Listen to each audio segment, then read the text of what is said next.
The stars stretched endlessly beyond the observation deck of Harmony Point Station. Captain Jake Morrison stood with his hands clasped behind his back, watching transport ships drift past like fireflies in the cosmic dark. He had been summoned here 3 days ago with no explanation, just orders from Admiral Lisa Grant herself. That alone made him nervous.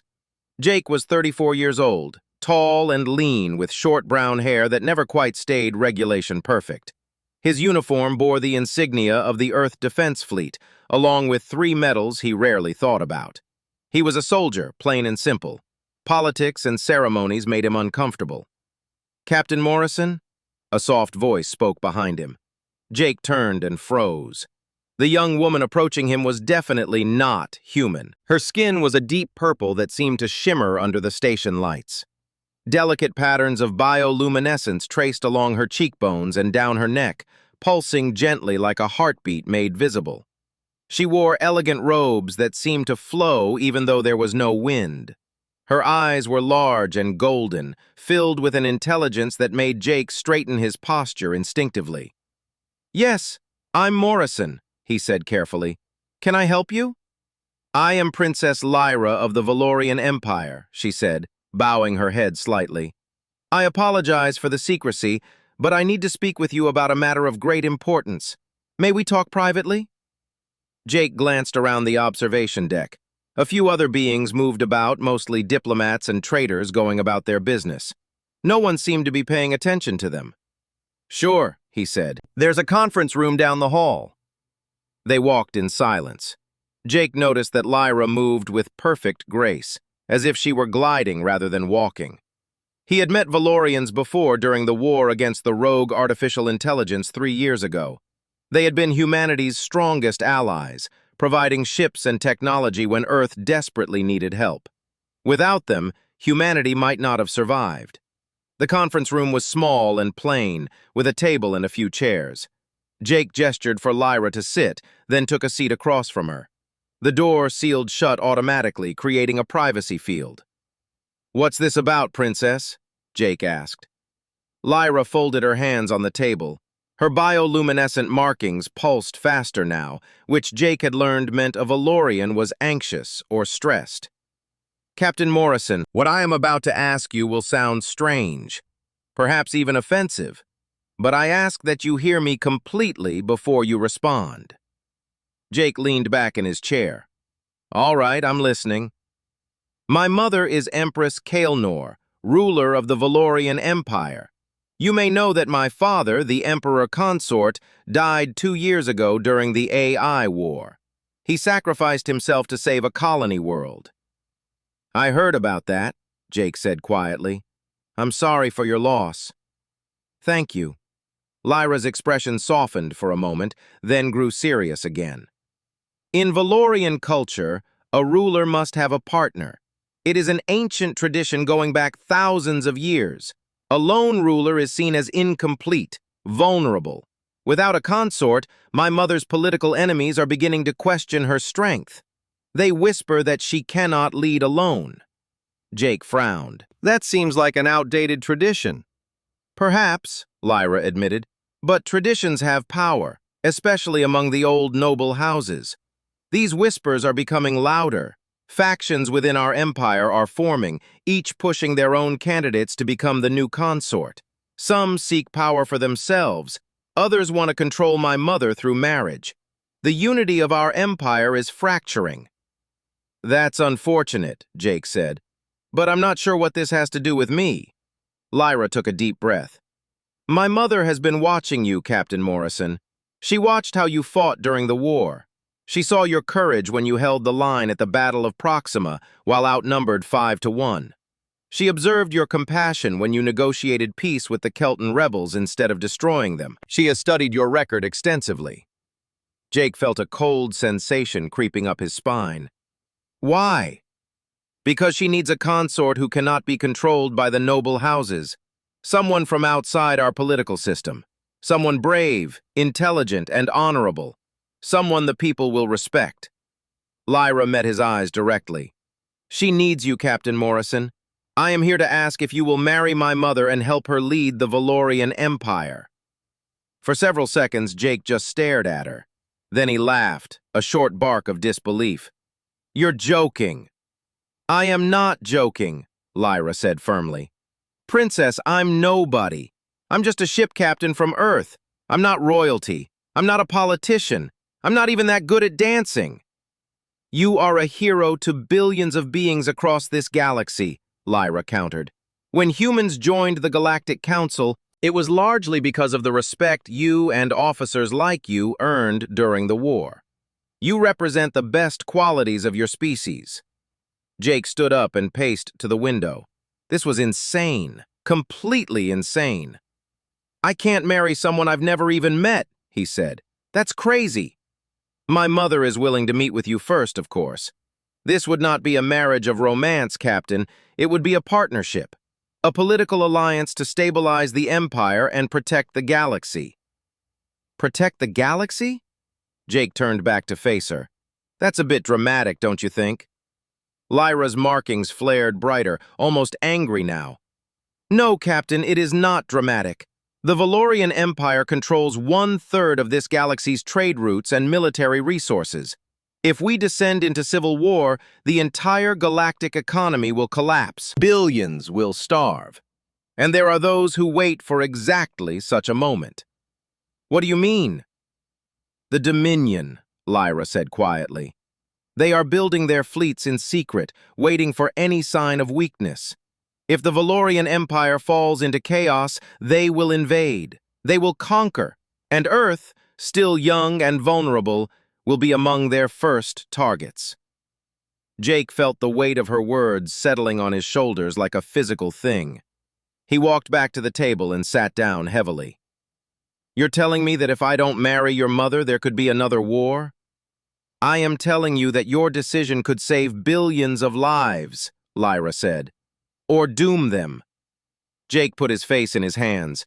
When he woke up this morning, his biggest worry had been filing maintenance reports for the Endeavor. Now he was being asked to marry an alien empress to prevent a galactic war.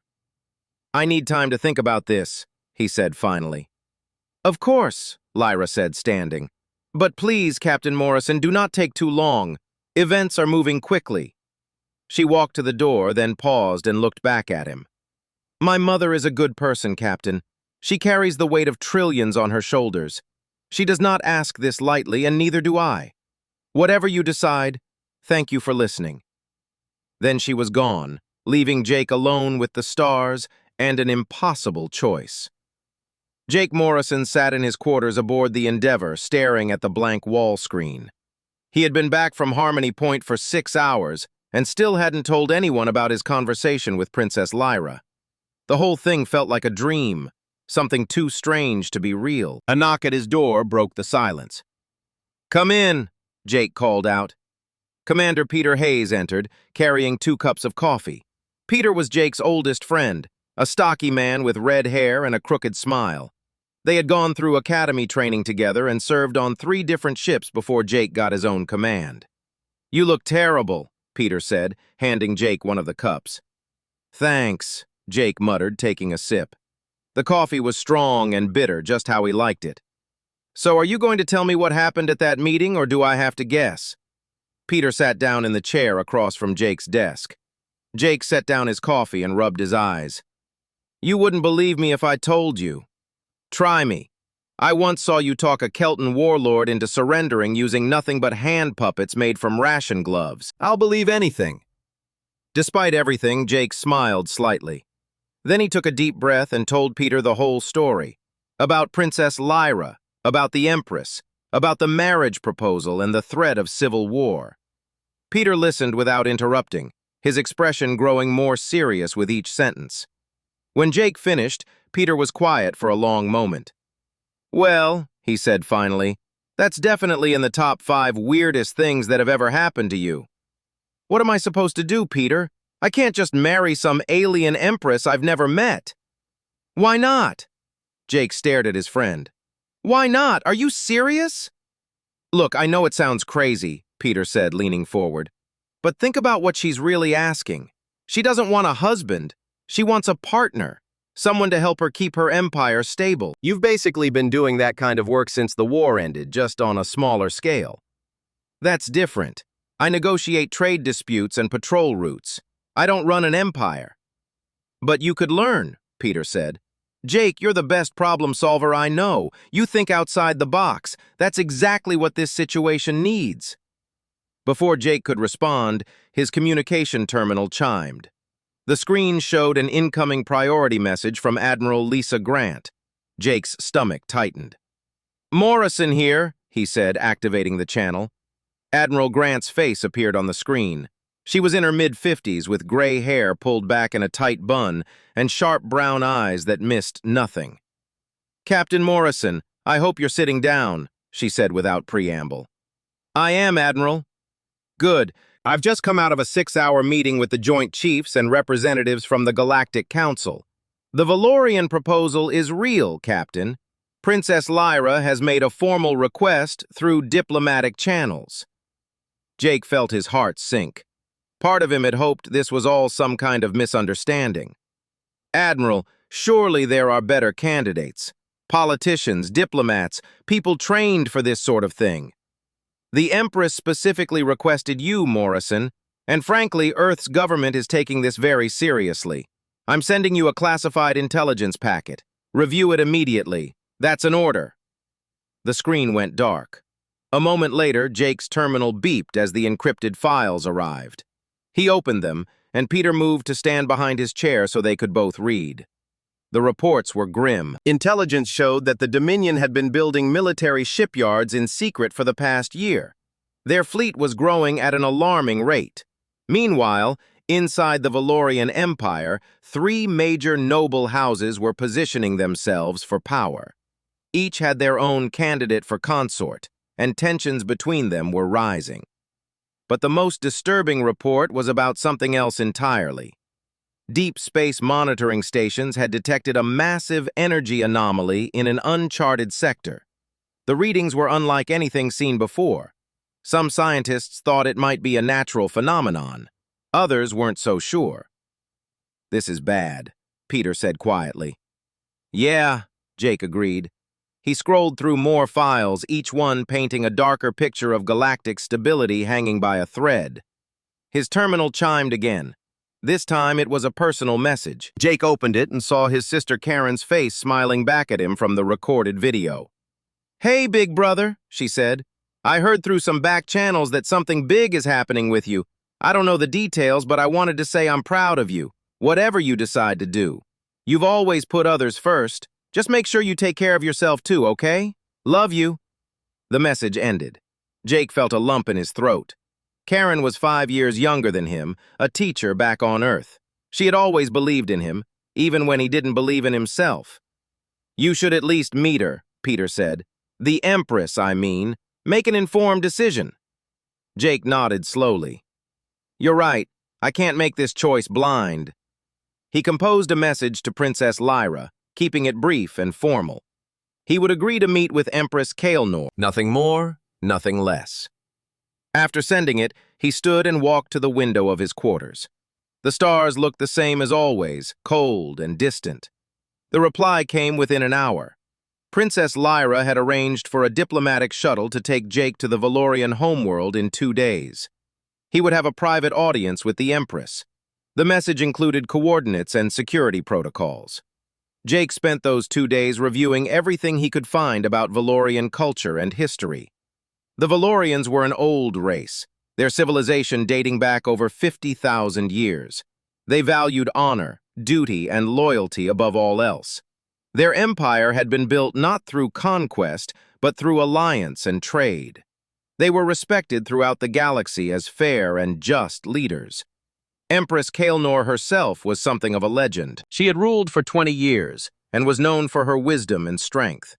Her partnership with her late husband had been famous, a model of what Valorian marriage could be. When he died saving that colony world, the entire empire had mourned. On the morning of departure, Jake put on his dress uniform and checked himself in the mirror. He looked tired but presentable. Peter met him at the shuttle bay. Good luck, Peter said, clasping Jake's shoulder. And remember, you're not just representing yourself, You're representing all of humanity." "No pressure," Jake said with a weak smile. The shuttle was sleek and beautiful, clearly Valorian in design. The pilot was a quiet alien with silver skin who spoke only to confirm their departure. As the Endeavor grew smaller behind them, Jake felt like he was leaving his old life behind. The journey took 8 hours. Jake spent most of it staring out the window, watching as they approached the Valorian homeworld. When it came into view, he gasped. The planet was breathtaking. Massive crystal structures floated in the atmosphere, connected by shimmering bridges of light. Cities cascaded down mountainsides like frozen waterfalls. The oceans were a deep purple that matched Valorian skin tones. The shuttle descended toward the largest floating city. As they approached, Jake could see thousands of Valorians going about their daily lives. Gardens grew on the sides of buildings, defying gravity. Transportation pods zipped between structures on invisible rails. They landed on a private platform at what appeared to be a palace. The crystal walls seemed to glow from within. Princess Lyra was waiting for him, along with 2 guards in ceremonial armor. "Welcome to Valor Prime, Captain Morrison," she said, bowing slightly. "My mother is waiting. Are you ready?" Jake took a deep breath. "As ready as I'll ever be." They walked through corridors that seemed carved from living crystal. Everything was beautiful and alien and slightly overwhelming. Finally, they reached a set of massive doors that opened silently. The room beyond was circular, with windows showing the sky in all directions, and standing in the center, looking out at her world, was Empress Kaelnor. Empress Kaelnor turned as Jake entered the room, and for a moment, he forgot to breathe. She was taller than her daughter, nearly matching Jake's own height. Her purple skin had darker tones than Lyra's, and her bioluminescent markings were more intricate, flowing across her face and arms in patterns that seemed to tell a story. Her eyes were a deep violet, and they held a sadness that Jake recognized. He had seen the same look in the mirror after losing friends in battle. She wore simple robes of deep blue that moved like water around her. No crown, no excessive jewelry, just quiet dignity and an aura of strength that filled the room. "Captain Morrison," she said, her voice warm and clear, "thank you for coming. I know this situation must seem very strange to you." "Your Majesty," Jake said, bowing his head the way Lyra had taught him during the shuttle ride. "Please, sit." Kaelnor gestured to comfortable chairs near the windows. "Lyra, would you give us privacy?" "Of course, Mother," Lyra said. She touched Jake's arm briefly as she passed, a gesture of encouragement, then left through the massive doors. Jake and Kaelnor sat facing each other. For a moment, neither spoke. Jake could see the entire capital city spread out below them, crystal towers catching the sunlight and scattering it into rainbows. "My daughter tells me you think this proposal is insane," Kaelnor said with a slight smile. Jake felt his face grow warm. "I may have said something like that, yes. You would not be wrong. In a perfect galaxy, I would not need to ask this of you. But our galaxy is far from perfect." She looked out at the city. "Do you know what my greatest fear is, Captain?" "No, Your Majesty." "That everything my people have built over 50,000 years will crumble because I could not set aside my pride, because I could not ask for help when I needed it most." She turned back to him. "I have ruled for 20 years. I have negotiated treaties, ended conflicts, and built prosperity for trillions of beings. But I cannot do this alone anymore." "What about your own people?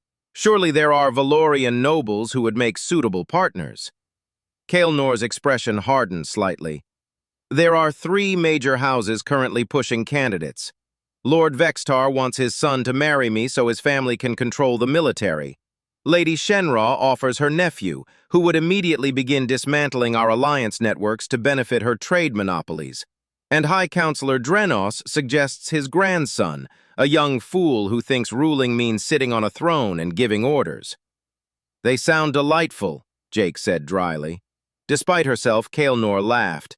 It was a genuine sound that seemed to surprise her as much as it did Jake. "You see the problem. If I choose any one of them, the other 2 houses will revolt. The Empire will tear itself apart. But if I choose no one, all three will unite against me, claiming I am unfit to rule. So you need someone from outside the system entirely. Yes, someone the noble houses cannot control or manipulate. Someone who has already proven their worth to the galaxy. She leaned forward. I have watched you, Jake Morrison. May I call you Jake? Of course. I watched how you held your position at Proxima when any reasonable commander would have retreated. I watched how you saved the Kelton refugees even though they had been your enemies. I watched how you treated every member of your crew with respect, regardless of their species or rank. These are the qualities I need in a partner. Jake looked down at his hands. Your Majesty, I'm honored. Truly. But I'm not sure I'm the right person for this. I'm a soldier, not a politician. I don't know anything about running an empire. Neither did I when I first took the throne, Kael'nor said quietly. My husband taught me. We learned together. That is what partnership means. You would not be alone in this, Jake. I would teach you what you need to know, and you would bring fresh perspectives that our empire desperately needs. What kind of perspectives? Human perspectives. Your species is young, barely 2 centuries into space travel, but you think differently than the old civilizations. You question traditions instead of blindly following them. You find creative solutions to impossible problems. The galaxy needs that kind of thinking now more than ever. She stood and walked to the window. Jake followed. Together they looked out at the floating city below. I will not lie to you, Kael'nor said. This would not be easy. You would face opposition from those who see humans as inferior. You would have to learn our customs, our laws, our history. You would have to make decisions that affect trillions of lives. And you would have to do all of this while the galaxy watches and judges every move you make. You really know how to sell this, Jake said. Kael'nor smiled again. But you would also have the resources of the Valorian Empire at your disposal. You would have my full support and trust. And you would be helping to prevent a war that could destroy countless worlds, including your own. Jake was quiet for a long time. He thought about his crew on the Endeavor. He thought about his sister Karen back on Earth. He thought about all the people who had died during the AI war, and all the people who would die if another war broke out. Can I ask you something personal? Jake said finally. Of course. Your husband. Did you love him? Kael'nor's markings dimmed slightly. Yes, very much. We were matched when we were young, a political arrangement like this one. But over time, we became true partners. We built something real together. When he died, I lost not just my consort, but my dearest friend. I'm sorry. Thank you. I do not expect love from this arrangement, Jake. I do not even expect friendship, though I would hope we could at least be civil to each other. What I need is someone I can trust, someone who will stand beside me when the storms come, someone who will tell me the truth even when it is hard to hear. Jake turned to face her fully. If I agreed to this, I would need some conditions. Name them. I stay in Earth's fleet. I'm not abandoning my people or my duty to humanity. Agreed. You would serve both Earth and Valor. I want to be able to speak freely with you. No political games, no hiding behind formality when we're in private. If we're partners, we need to be honest with each other. That is exactly what I want as well. And I want time. If we do this, I need time to adjust, to learn. I can't just step into this role overnight. Kael'nor nodded. Of course. We would take things slowly. Jake took a deep breath. Every logical part of his brain was screaming that this was crazy. But another part, the part that had always put duty first, was telling him this was right. I need to talk to my crew, my commanding officers. I can't make this decision alone. I understand. How much time do you need? 1 week. Give me 1 week to process all of this and make sure I'm thinking clearly. Kael'nor extended her hand in a very human gesture. 1 week. That is fair.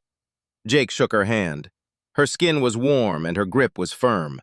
For the first time since this whole thing started, he felt like maybe it could actually work. Over the next 3 days, Jake had video calls with Admiral Grant, with Peter, with his sister, and with his senior crew. Admiral Grant made it clear that Earth's government supported whatever decision he made, but hoped he would accept. Peter told him he was crazy, but also that Jake had never backed down from a challenge in his life.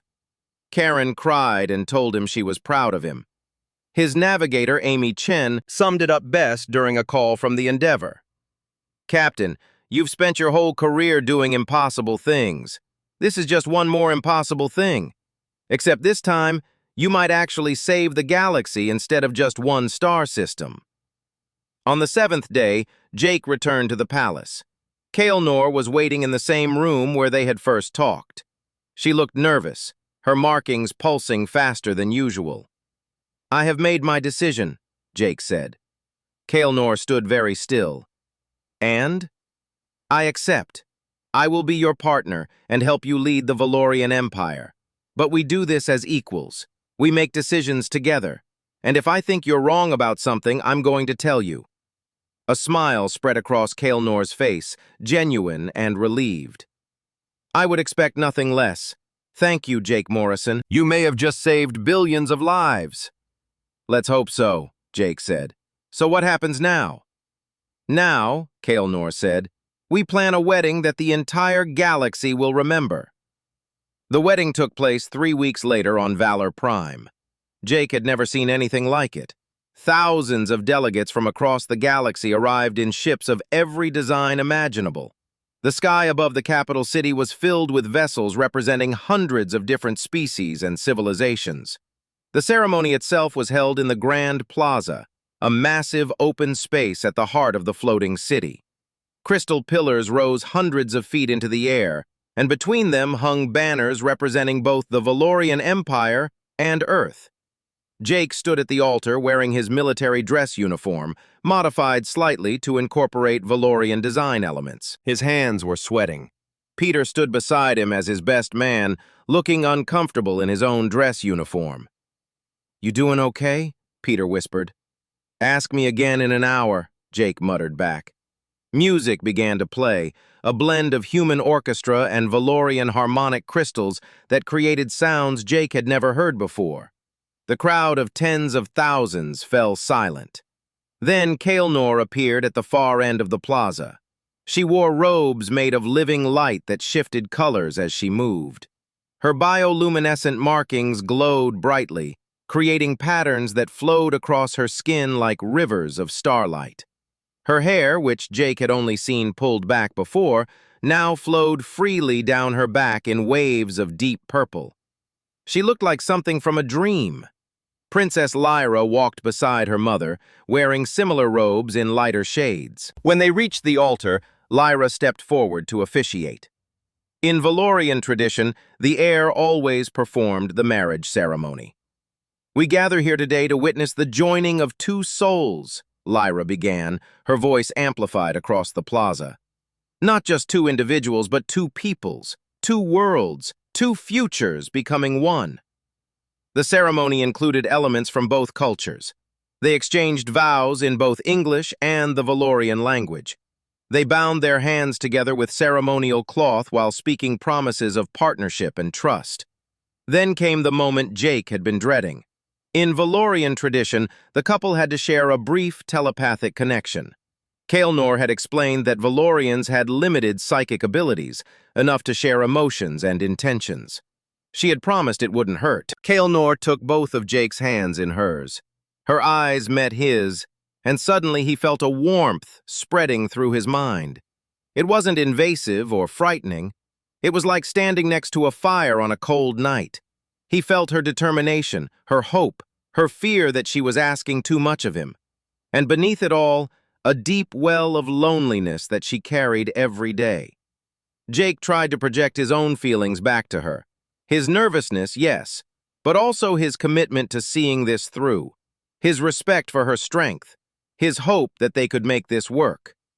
The connection lasted only seconds, but when it ended, Kaelnor's eyes were bright with unshed tears. She squeezed his hands gently. "I now pronounce you partners in life and leadership," Lyra declared. "May your bond bring strength to our empire and peace to our galaxy." The crowd erupted in cheers. Fireworks exploded in the sky above, creating patterns of light that spelled out messages of hope in a dozen languages. Jake and Kaelnor turned to face the masses of people, their hands still bound together. "Well," Kaelnor said quietly, just loud enough for Jake to hear over the noise, "we have done it now. No turning back." "No turning back," Jake agreed. The celebration lasted for 3 days. Jake met more diplomats, nobles, and military leaders than he could possibly remember. He smiled until his face hurt, and shook hands with beings who had no hands at all. Through it all, Kaelnor stayed close, introducing him and smoothing over awkward moments when cultural differences caused confusion. On the 4th day, the real work began. Jake attended his first session of the Imperial Council, a gathering of the Empire's most powerful leaders. The council chamber was a massive dome, with seats arranged in concentric circles. Kaelnor sat at the center, and Jake sat beside her in a throne that had been empty for 2 years. The meeting started with routine business, reports on trade routes and resource distribution. Jake listened carefully, trying to understand the complex web of relationships and economics that kept the Empire running. Then Lord Vextar, the noble whose son had been rejected for consort, stood to speak. "Your Majesty," he said, his voice dripping with false courtesy, "we are pleased to see you have found a partner. However, many of us have concerns about this human's qualifications. What experience does he have in governing? What does he know of our laws and traditions?" Jake felt the room grow tense. Other council members shifted in their seats, waiting to see how this would play out. Kaelnor remained calm. "Captain Morrison has commanded fleets in battle and negotiated peace treaties. He has proven his leadership ability time and again. As for our laws and traditions, he is learning them as we speak, just as I learned when I first took the throne. With respect, Your Majesty, you were born Valorian.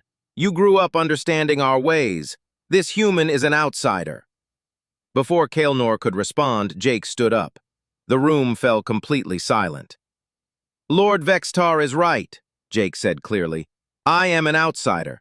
I don't fully understand your traditions yet. I don't know all your laws, but maybe that's exactly what this empire needs right now." Vextar's eyes narrowed. "Explain yourself." "You have 50,000 years of history and tradition. That's impressive. But it also means you have 50,000 years of doing things the same way. Sometimes an outside perspective can see problems that insiders miss." Jake looked around the room. "The galaxy is changing. New threats are emerging. If the Valorian Empire wants to survive and thrive, it needs to adapt, and adaptation requires new thinking." Several council members nodded thoughtfully. Vextar looked less convinced, but he sat down without further argument. The meeting continued for several more hours. Jake mostly listened, but when discussion turned to the Dominion's military buildup, he spoke up with tactical analysis that impressed even the military leaders present. When they discussed the mysterious energy anomaly in deep space, Jake suggested pooling research resources with other civilizations instead of investigating alone. After the meeting, Kaelnor pulled Jake aside in a private corridor. "That was well done," she said. "You stood your ground without being aggressive. You acknowledged your weaknesses while highlighting your strengths. Very diplomatic." "I just said what I was thinking," Jake admitted. "Sometimes that is the best diplomacy of all." She smiled at him, and Jake realized it was becoming easier to read her expressions. "Come, I want to show you something." She led him through the palace to a room he hadn't seen before. Inside was a massive holographic display showing the entire Valorian Empire. Thousands of star systems glowed in the air, connected by trade routes and communication networks. "This is what we protect," Kaelnor said. "Every light is a world with billions of lives.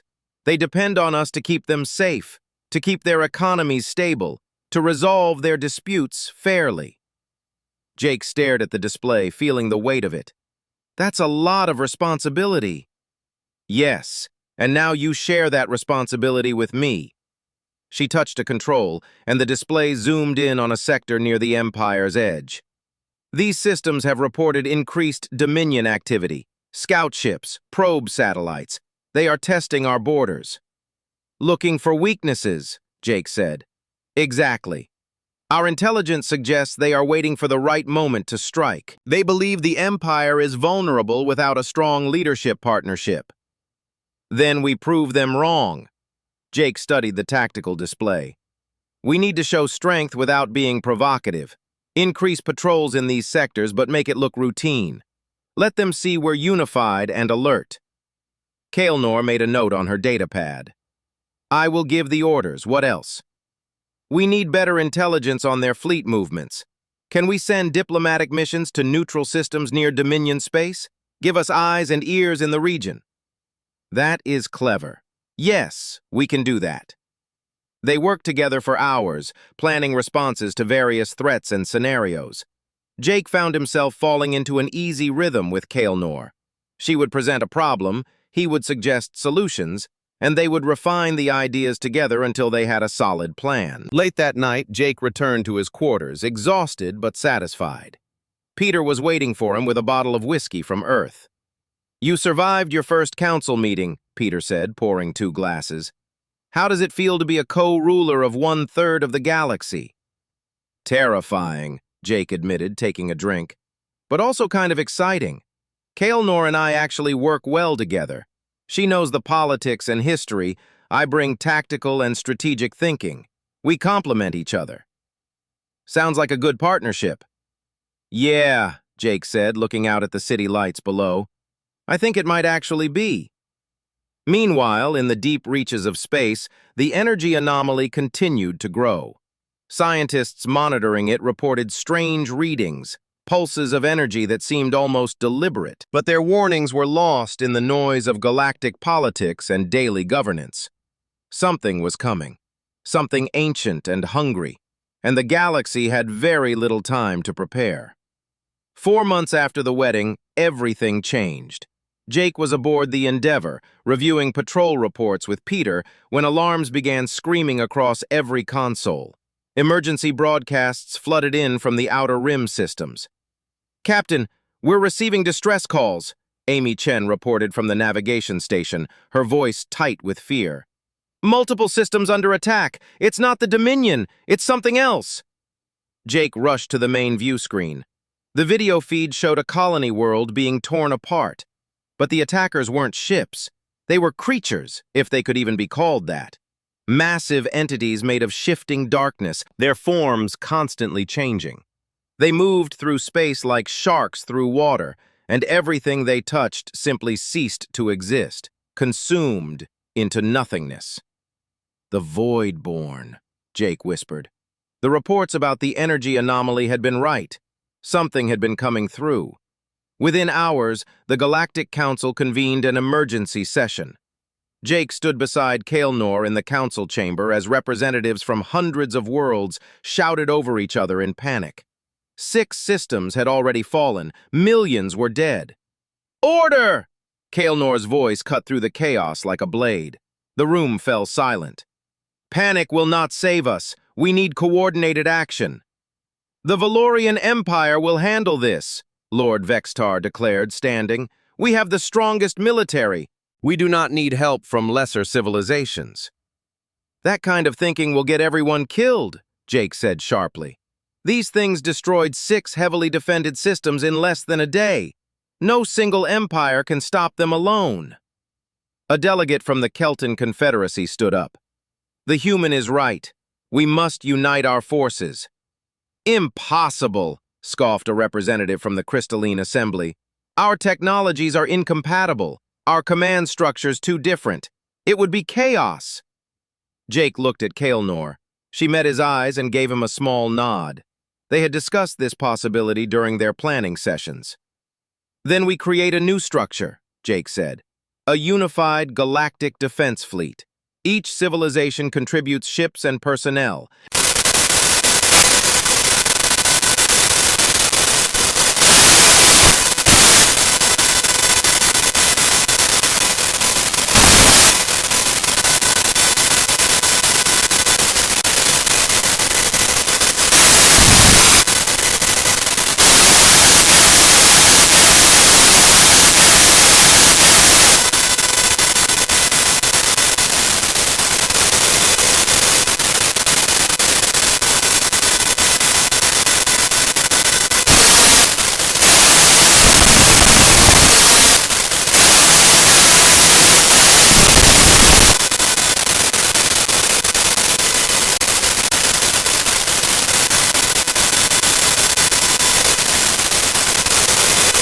convincing isolationist species to join the fight and smoothing over ancient grudges between allies. They barely slept, communicating through constant video calls when they couldn't be together. Then, Peter made a breakthrough. The Endeavor had been conducting scans of void-born remains after a skirmish. Amy Chen discovered something in the energy signatures. "Captain, there's a specific harmonic frequency that disrupts their molecular cohesion," Peter explained over the comm link. "It doesn't destroy them completely, but it forces them to retreat temporarily." "Can we weaponize it?" Jake asked. "Already working on it with the Valorian scientists. Give us 48 hours. Those 48 hours cost 3 more systems. But when the new harmonic weapons came online, everything changed. The combined fleet engaged a void-born swarm near the Theta sector and drove them back for the first time. The victory was short-lived. The Dominion chose that moment to attack, launching a massive invasion fleet toward Valorian territory. They had been waiting for exactly this moment when the Empire's forces were stretched thin. Jake stood in the war room aboard the Valorian flagship, staring at tactical displays showing threats on 2 fronts. His mind raced through scenarios, calculating odds and possibilities. "We cannot fight both," Kael'nor said quietly. She stood beside him, her markings pulsing with stress. "If we pull forces from the Void-born front, they will overrun the core systems. If we ignore the Dominion, they will seize half our territory." "Then we split the fleet," Jake said. "You take command of the anti-Void-born operations. You know the diplomatic side better than anyone. Keep the alliance together and coordinate the defense. I'll take a strike force and deal with the Dominion." "That is too dangerous. You would be outnumbered." Jake smiled grimly. "I've been outnumbered before. Remember Proxima?" Kael'nor gripped his arm. In the months they had worked together, they had developed a genuine friendship. Jake had come to deeply respect her wisdom and strength. She had helped him understand the complexities of galactic politics. They had become true partners. "Come back alive, Jake Morrison," she said. "That is an order from your Empress." "Yes, Your Majesty," Jake said with a slight bow. The battle plans moved forward with desperate speed. Kael'nor took personal command of the main fleet, coordinating with representatives from allied worlds. Princess Lyra stood beside her mother, having proven herself a capable strategist over the past months. Jake had spent hours teaching her human tactical theory, and she had absorbed everything like a sponge. Jake led a smaller, faster force toward Dominion space. The Endeavor served as his flagship, with Peter at his side. Their mission was simple: hit the Dominion so hard and so fast that they would be forced to pull back their invasion fleet to defend their own territory. The strike force jumped into Dominion space and immediately engaged their supply lines. Jake's ships moved like a surgical knife, cutting deep and moving before the enemy could respond. They destroyed shipyards, supply depots, and communication hubs. The Dominion fleet had no choice but to turn back. But Jake knew this was only buying time. The real threat was still the Void-born. Meanwhile, at the energy anomaly, Kael'nor commanded the largest fleet ever assembled. The battle was unlike anything in recorded history. The Void-born came in waves, entities of pure entropy that consumed everything they touched. The harmonic weapons held them back, but barely. "We are losing ground," Lyra reported, her face appearing on Kael'nor's command screen. "The anomaly is growing. More Void-born are coming through every hour."